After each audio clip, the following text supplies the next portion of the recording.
This is Doug Green, and I'm the publisher of TR Publications, and I'm very pleased to have with us again Blake Wetzel, who's the Chief Executive Officer at AIQ. Blake, thank you for joining me today. Doug, thanks for having me. Well, we're about to have a really timely podcast. I hope everyone stays and listens and watches because I think this is like top of mind for everyone. It goes without saying, this week, next week, when you're listening to this, we are living in a year and an age of uncertainty. 2024 is going to be awfully hard to plan for. And I think everyone's sort of wondering how we're going to achieve financial goals. You know, you're really going to want to avoid maybe layoffs and stuff. You don't want to kill the culture. We still have labor shortages in some areas. And so on. So there's a huge number of things to consider. We're going to be talking about all that. But before we dive into that, Blake, just tell us a little bit about AIQ.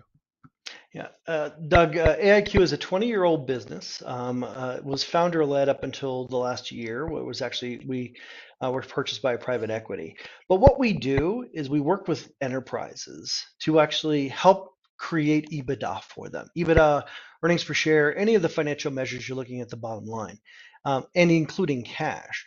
We do that through some patented processes we have, specifically driving IT costs down through a reverse auction process. In a lot of cases, we don't have to actually change technology. So we're not going in and looking to replace technologies. What we're doing is just going and making sure that our clients are actually getting the technologies they are purchasing at the best prices. And those prices are based off of what the market is actually really bearing, not necessarily what they're being quoted by the suppliers. So who is Joe or Jane typical client? Most of the time, our clients are an enterprise. Generally, we look for a client who's about $100 million and above in annual revenues. The reason is because the complexity of their IT infrastructure and the scale they have, it really affords to that point where they actually can achieve those goals and see the results. You go below that, we actually have to start picking specific areas that they might have high density. But really, it's any enterprise who has a reasonably high percentage of tech spend. And in today's environment, that's pretty much anybody. You know, what's really amazing about AIQ, and I was fascinated the last time we did this podcast, is how you create markets where markets may not even exist, figure out pricing where pricing may be just completely opaque. So tell me all about how that factors into this sort of unique level of services you use to get people to understand how they're overspending on technology. Yeah. Doug, we go across. First thing is we look across the entire IT spectrum, and I see IT and IT related or IT adjacent. We're looking at everything from traditional IT infrastructure, telecom, cloud, data center, hardware, software. But we're also going into the services that people are now purchasing more and more. Managed security, billing services, business process outsourcing, identity protection, all of those things that go into that are IT-like infrastructure, whether it's to deliver a product or to just run your financial statements, such as an ERP system. Everyone's purchasing that today.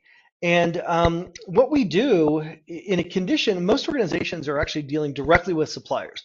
So they find one or two suppliers, and then they try to negotiate directly with that supplier. That works to some degree. What we have found actually is by taking multiple suppliers, qualifying them, making sure they can deliver the services for the client, then putting them in a reverse auction. So inviting them to an auction to participate. What they do is they actually then compete with each other. So like any economist knows, at that point, you're actually getting to a market equilibrium where the actual market, the suppliers actually create the market and not the negotiation with the supplier. Because at that point, you're talking to an individual, maybe a management chain. What we're doing is we're not talking to a salesperson and trying to negotiate a salesperson down. We're actually just putting supplier one, supplier two, and supplier three in an auction, and they're competing with each other for that business. Because of that, what we have seen over a large statistical sample is that you are 2.6 times more likely to get savings out of that process than you are the traditional RFP or direct negotiation process. So Blake, as we all know, the last thing anybody really wants to do is lay off people. That is just the hardest thing to pull the trigger on. A lot of business owners probably delay it. to the last minute almost, or even beyond. So, is there a way to avoid those type of draconian measures? Yeah, and draconian is the right word. That's usually what's used by the finance organizations. And those are last resorts. Having come from corporate finance functions, those truly are the last resorts organizations want to default to. Yes, there are. So our process at AIQ has generally, or actually statistically, has produced a 44% reduction for its clients on its IT spend. So if you think about an enterprise who is spending $100 million annually, you're talking about a $40 million savings to that business. That can do a significant dent in those targets that need to be achieved without having to go to those draconian solutions such as laying off people. We actually take pride in that because, from our perspective, when you lay off people, not only is it affecting the organization and the individuals who are affected, and you're right, it's usually this time of year, which is a horrible time of year to be sending somebody home without a paycheck. Yeah. But the other side is there's just other ways of doing it, and a lot of times it's organizational dysfunction inside that actually does it. So what we like to do is try to say you don't have to make those hard changes. You don't have to do things that are unnatural for your business. At minimum, go through a process where you look at what's in the realm of possibility, and then you can attack that problem. You always have the right, if you have to have those problems of laying people off, but if there are other options, you should really put the effort in to try to find those things first. And I want to stick with that number, 44%. It could be percentage numbers are always tricky for people. Give me sort of a hard number on that, maybe a use case of actual dollars and cents. Yeah, we have one client who's actually has worked with us for a number of consecutive years. Last year alone, in 2022, I should say, they saved $18 million going through our process. That's real bucks. That's real bucks. Yeah. And that particular CFO has made a comment publicly that that was the best ROI the company has ever seen. So if you look at $18 million, how many jobs does that save? Even a couple $1 million saves, hundreds of jobs.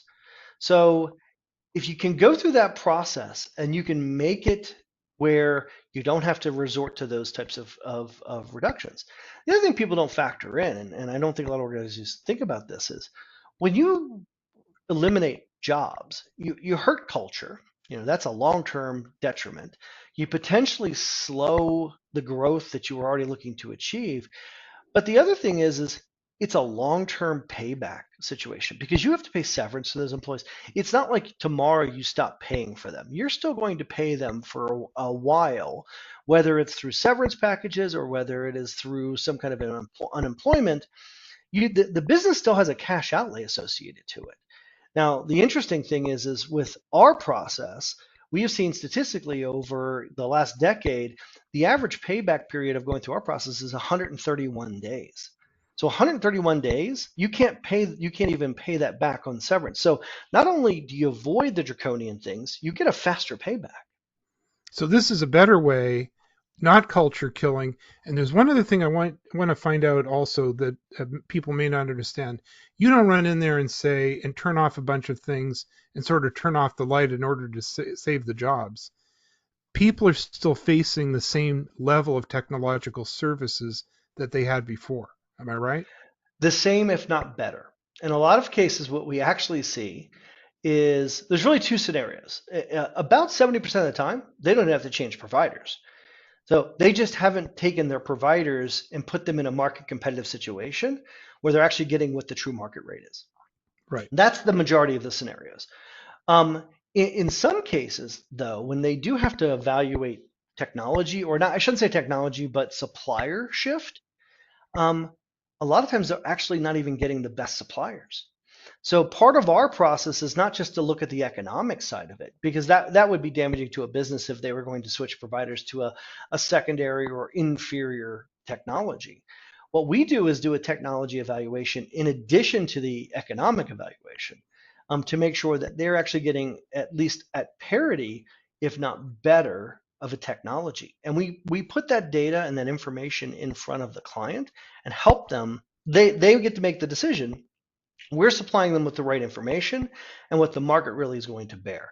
So in those cases, clients are either getting the same, if not better, for a lot less. So it's partner planning time. It's also, in addition to our enterprise friends looking at how maybe they can make the year, a lot of people out there are trying to figure out, hey, how can I jazz up my portfolio? How can I be offering? How can I be telling new stories? Is this a partner opportunity?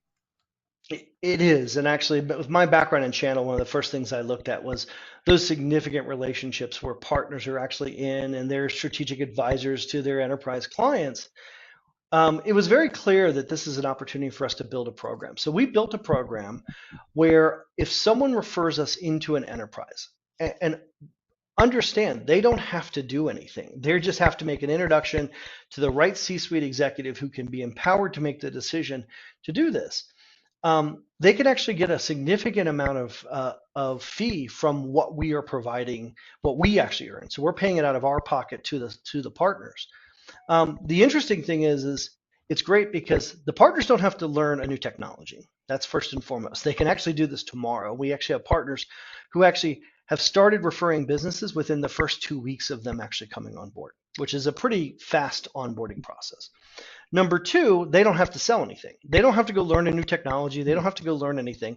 They just have to say, hey, I've got a company who's going through some very tough times, and I can't get projects done with them because they're having to cut budgets because maybe their revenues aren't growing as fast as they thought, or they have some organizational stuff, or they've gone through mergers and acquisitions, which means they have to do some consolidation.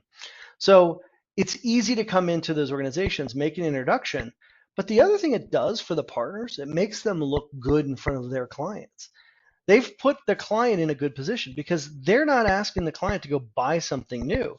They're asking them to say, hey, there's a service here that you can um, engage that will actually save you money, free up your balance sheet, free up cash flow, free up EBITDA, and we might be able to fund other projects that we were going to do anyhow that you might have to put on the back burner because you can't afford them going forward. So it's I look at it, I always look at things in a win-win. Our process is completely a win-win with our customers. And when we bring in a partner, it's a win-win-win. So the partner actually gets not only some compensation out of it, and with the size we're talking about, there's some significant compensation, but they also can engage and make themselves elevate themselves in this client's standing where they've actually brought them into something that has helped them relieve a significant pain point without selling them a new product. There's no product here. So, what type of partner are you looking for? What's the typical profile of a good partner for this? It's interesting. There is no profile purely because it's Hmm. anybody who actually just has a relationship with the right C-level executive, the right executive who's empowered. That could be a CFO, that could be a chief procurement officer, that could be a CIO, that could be a chief technology officer. In my short tenure here, we've actually seen all of them, and they're all engaged because they all get value out of this conversation. Even chief marketing officers potentially could be doing this because their budgets are getting cut for their marketing events. So if the partner knows somebody at the business who actually can get us in and wants to hear the evaluation, um, then they become a partner. All they do is sign a very simple referral agreement with us, and they don't have to do anything but send maybe an introductory email to somebody who wants to take a meeting. And that's the beauty of it. The other thing that I think our process is somewhat unique, there's a lot of organizations, major consulting firms, who do similar things, who try to come out and do an evaluation, and they charge very significant dollars for this. We don't. We actually want to make sure that we can go into an engagement with a client to get outcome. We want to deliver a win-win to those clients. So our first stage where we actually get our ERP data to do an evaluation to see if a client's even out of market condition, we do that for free. And so the client doesn't, or the client, the partner, none of them have to pay for anything on that first stage, purely because we all want to make sure this is actually a worthwhile exercise for both the client and ourselves. Blake, I really want to thank you for joining me today and offering our readers, if you're an enterprise, a great idea for an easy way, a simple way to relook at what you're doing, relook at what your spend is, and for our partners, a really interesting idea for new opportunity in the new year. Where can we learn more about AIQ? You can go to our website, www.aiq.co, or just follow us on LinkedIn. We are very heavy posters of thought leadership on LinkedIn. So please follow us on LinkedIn at Auction IQ or AIQ, and you can see it and reach out to us through those means. Well, we'll catch up with you there, and we'll look forward to the next podcast. But for now, thanks very much. Thank you very much for the time, Doug.